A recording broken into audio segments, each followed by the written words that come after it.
We've come to the Shetland Islands. The reason being, there's 23,000 people here and not a single Adventist. We want to reach them with the gospel, and we'd love to see them ready for Jesus to return. The Shetland Islands are part of Scotland and the northernmost part of the United Kingdom.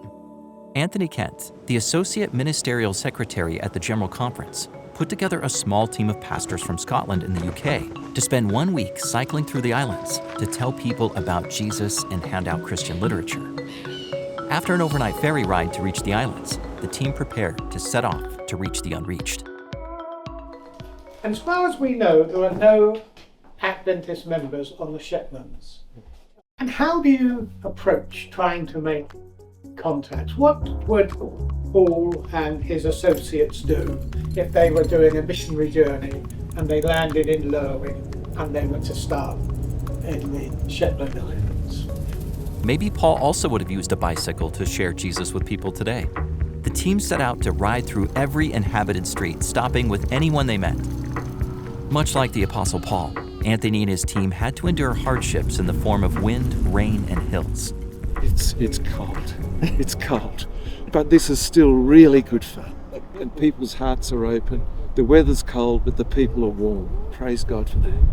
This isn't the first I Will Go bike ride. Anthony has led a cycling ministry trip from Washington, D.C. to St. Louis, as well as some in Australia.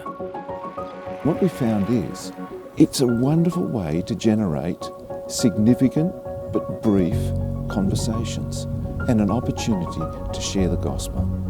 So it's worked in the past, and we thought we'd give it a go in Shetland. There's a special reason the Shetland Islands were chosen for this ride.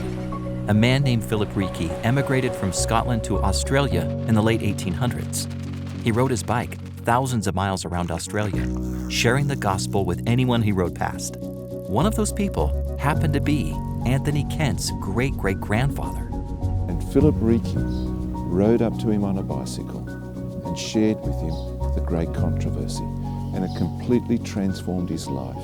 Now in our family, there are 7 generations of Adventists as a result of Philip Reiki doing that wonderful ministry.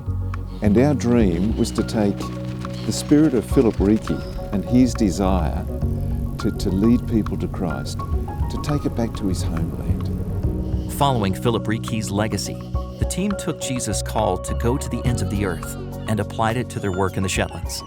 We've literally gone from the very south of the Shetland Islands to Sambra, and we've gone all the way north as far as we can ride a bike, from sea to sea in a sense. We haven't just stayed on the main roads, we've deliberately ridden past homes. We've seen people out and about, whether they're cutting their grass, putting their washing out, walking their dog, farming, working in the outdoors. We've gone to where people are available, and we've had wonderful conversations with them. Although this is not the way they normally witness, they've seen the value of trying unique methods of ministry. We have here a group of pastors. They're not cyclists, but they're willing to go to the ends of the earth, even if it means riding a bike in wet, cold, windy conditions, if it may lead one person to Jesus. My dream is that people will look at unentered places, places where we don't have any followers, and do what you can do to reach them. Please pray for ministries such as the I Will Go bike ride and others around the world who are using unique methods of ministry to reach the unreached. Thank you for your support of mission.